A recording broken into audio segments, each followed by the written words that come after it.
basically like an MOT for your car, but for your body. Hey sailors, welcome back to Cruising as Crew. My name is Lucy, and today I am going to be talking through the process of getting my medical.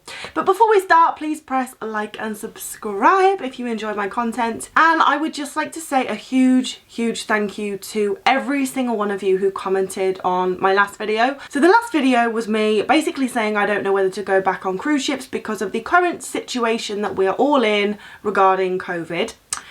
And I asked you guys for your advice on the situation, and I was honestly overwhelmed at how many people offered kind words and just offered really helpful advice. So a huge thank you to everyone who commented on that video, because it really did help me out and help put me in a better headspace. So yeah, I'm really grateful to every single one of you. And although I do feel better about the whole situation and I feel like I've got a bit more clarity thanks to you guys, I've still not definitely come to a decision on what I'm going to do. But however, in order to keep my options open, I have had to renew my medical. So when I first got the job with Voyages back in 2019, I was due to go on at the start of 2020 before COVID was even a thing. So I went and got my medical in January 2020. And it is now January 2022, so it is time for a new one. Cruise ship medicals usually last for 2 years, so after 2 years you have to renew your medical if you want to continue working on board cruise ships. And as I'm like all up in the air, I don't know whether it's a yes or a no, I thought it's best just to get all the paperwork and then I can make whatever decision I want. But what I don't want to do is assume that I'm not going to go back, not get all my paperwork, and then in a month's time be like, actually, I really want to go back, and then it's a lot more difficult because I haven't got the paperwork that I need. So today we're going to go through the process of getting your medical to work on board cruise ships. I know there's a lot of you guys who watch who do want to work on cruise ships, so this is something that you are going to have to do. And to be honest, a lot of the questions that I get from you guys on Instagram is about like, oh my god, I've got to go for my medical, I'm so anxious, what if I fail, what if this happens? So I just thought I would guide you through the process, and then you have a little bit more of an idea of what to actually expect. The medical that you actually need to get will depend on what cruise line you are going to work for. And I'm not going to go through which medicals you need for which cruise line, because to be honest, your employer is just going to tell you what you need to get, and that's all you need to know. You don't need to know about all the rest, because to be honest, you should not be getting a medical before you've got a job. I know a lot of people who have been like, right, I want to work on cruise ships, so I'm going to get myself a medical and then I'm going to apply for a job. No, you apply for the job and then you get the medical. One, because you might not even get the job, and two, your employer should pay for your medical. So why are you going to go out and get a medical, pay for it yourself, when your employer will pay for it? And also, I've had people get a medical and it's the wrong one, because the cruise line that the company put you on actually requires a different medical. So do not get a medical before you get the job. And then every medical is different. So like I said, I'm going to go through the medical that I got, which is an ENG1 medical for Virgin Voyages. Even if you get an ENG1, it might be done in a different order to how I had mine done. It might be slightly different. Or if you have a completely different medical, you might have to do a lot less or a lot more. Some medicals are more in depth than others. So if you don't have something done that you see in this video, it's probably because whatever medical you're having, you don't actually need that. So don't stress. Now, I actually went to London to get my medical, and I went with the intention of vlogging the whole experience and just doing a vlog rather than a sit down video. But to be honest, that went pear-shaped, because when I went into the doctor's surgery and for my various exams and I asked if they could film, a lot of them said no, because obviously, you know, there's a lot of laws and weird privacy things when it comes to medical practitioners and whatever. So I got some like B-roll. I did film a few things. A few doctors were able to say yes. So I'm going to put some B-roll in, but it isn't a full vlog, unfortunately, which actually is probably better because I can just sit down and explain everything to you properly. As I said, I did my medical at a clinic in London.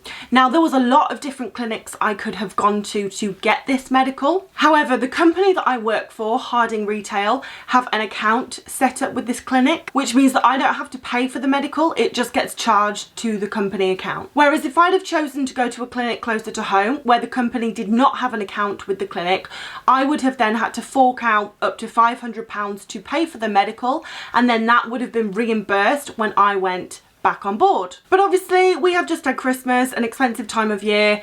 If I can avoid forking out £500, I'm going to.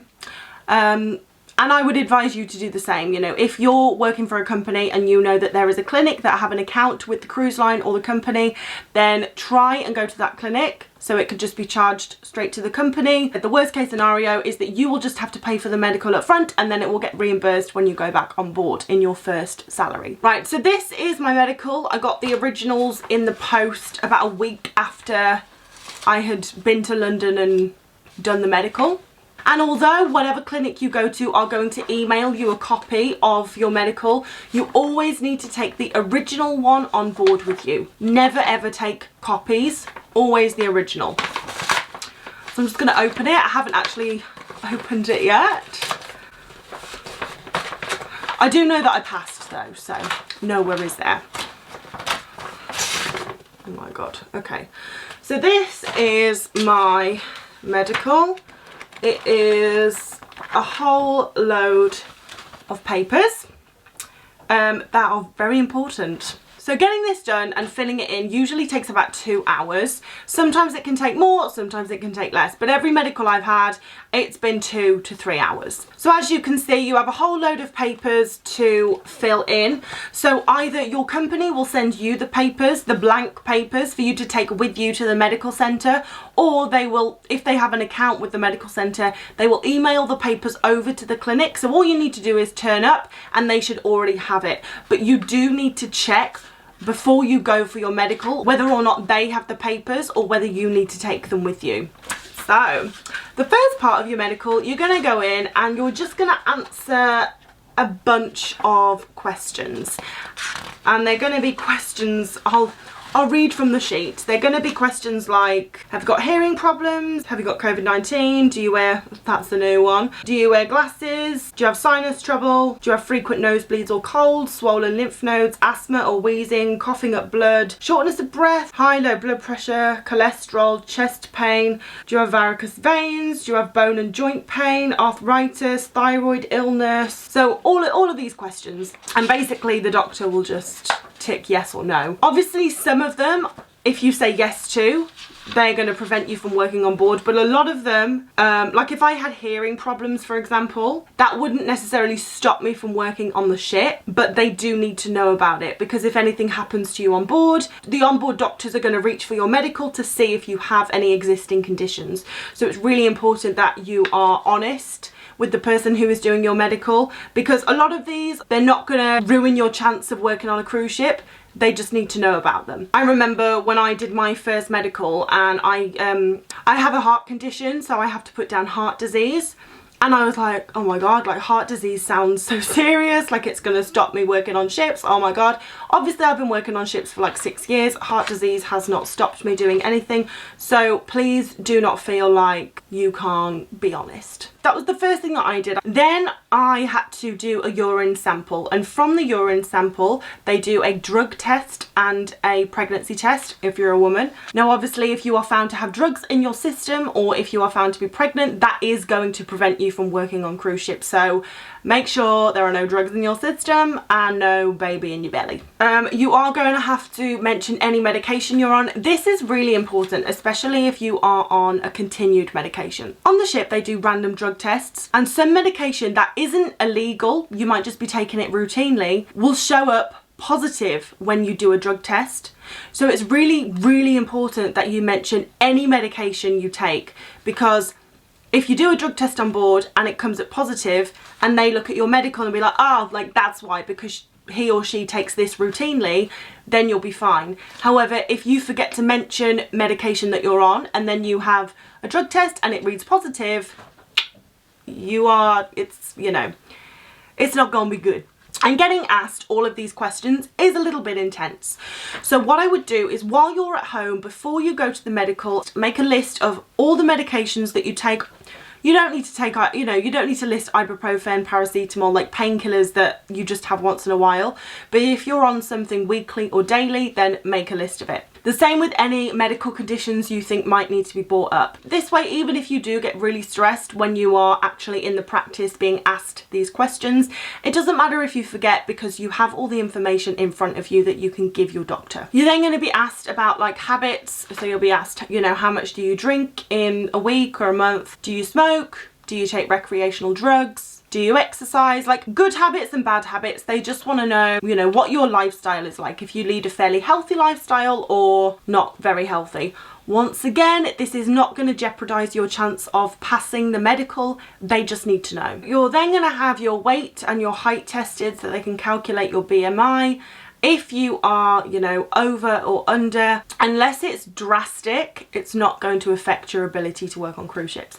The whole point of getting this medical is to make sure that you are healthy. You know, you're going to be working long hours, you're going to be on your feet a lot when you work on cruise ships, so they need to make sure that you are physically able to do that. If you're extremely overweight, being on your feet for 14 hours, it's going to be really painful. They need to make sure that you will be able to deal with whatever comes your way. They're also going to take your blood pressure, check your temperature, they check your pulse, your respiratory rate, your blood pressure, your height, your weight, your BMI.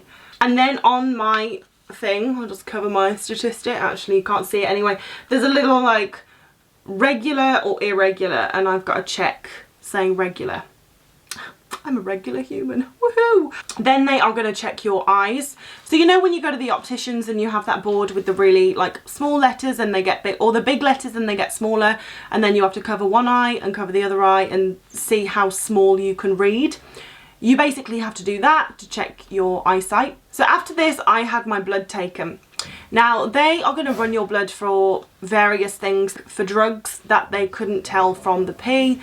They are going to check for levels, so like iron levels, hemoglobin, RBC, MCV, MCH, platelets, lymphocytes, monocytes, all the sites. I actually have no idea what that means, but they test for like all of those things. Every medical I've ever had, you also have your reflexes tested. So, you know, they tap your knee to make sure that you kick when they tap your knee. They get you to turn your head. You have to touch your toes. So on here, I've got a list of things that they check. So we've got head, sinus, so they check your breathing, like they get you to breathe through your nose and out through your mouth. Pupils, eye movements, lung and chest, breast examination, I didn't have that. Heart, skin, varicose veins, your pulse, your abdomen, spine, psychiatric, general impression. All normal, which is good. So that is kind of the main portion of the medical done. And then I went for my ECG. I think in America it's an EKG. So an ECG is an electrocardiograph, where they basically check your heart is all good. Now everyone will get this. In my case, my heart, I mean, it's doing all right, but it's not normal. So my ECG reads as very abnormal, even though I'm fine. So what I do before every single medical is I get a letter from my cardiologist back home, basically saying that he thinks I am fit to work on cruise ships. And I take these letters with me to the medical. I make them aware of it beforehand. So then when I get my ECG results back and they're like, oh my God, I'm like, it's all good. I've got a letter saying that this is normal for me and I'm okay to work on cruise ships. So point being, if you do have an existing medical condition, it's always worth getting a letter from your doctor who deals with you for that condition, saying that they think you're fine to work on cruise ships with this existing condition. It makes the process a whole lot smoother. So because I've had quite a few medicals now, I've actually accumulated quite a few letters saying that I am okay to work on cruise ships. So that is definitely something I would recommend. Any existing condition that you have, make sure you get it approved by your doctor before you even go for a medical. Because if your doctor says no, then there's not really a way around it. I then had a chest x-ray, which literally takes 5 minutes. You're in the waiting room longer than you are in the room. You stand in front of this big machine, they take an x-ray of your chest, and that's it. I then went for my hearing test. So I sat in a booth, I had headphones on, and I basically had to listen to the bleeps. And every time I heard a bleep, I pressed the button. Now, of course, the bleeps went from loud to quiet, and the quieter I could hear, the better. And that was my medical. So what happens after I have done all of these things is I leave, get on with my day, And then about a week later, I receive an email from the practice with all of the paperwork filled in, saying whether I passed or I failed. And then you are going to get the original documents in the post. And that's what you need to take with you. The copies that you have on your computer are just there for a backup. But all I can say is there's absolutely no need to be nervous. I have done this numerous times, so I know it's easy for me to say, but there really isn't. It's 2 hours of your life. It's gonna go really quickly. And I actually quite like having a medical. It's weird because it's basically like an MOT for your car, but for your body. You know, when we're adults, I don't know about you, but I don't go for eye tests. I don't go for hearing tests. I wouldn't just go and have a chest x-ray or have someone check my reflexes. So it's actually quite comforting to know what's working and what's not working. Normally as adults, it's not until something goes wrong that we're like, oh, I need to go and get it checked up. We don't just see how things are going. So I quite like it for that reason. But yeah, guys, I really hope you have found this helpful. If you do have any questions about getting a medical, you still want to know some more about what's involved, please leave it in the comments down below. I will definitely give you the answer if I know the answer. So yeah, please leave your comments down below. Thank you so much for watching. And if you are going to get your medical soon, good luck. It will be absolutely fine. And after you've had it, you'll be like, what was I worried about? But thank you again for watching, and I will see you in the next video, guys. Bye.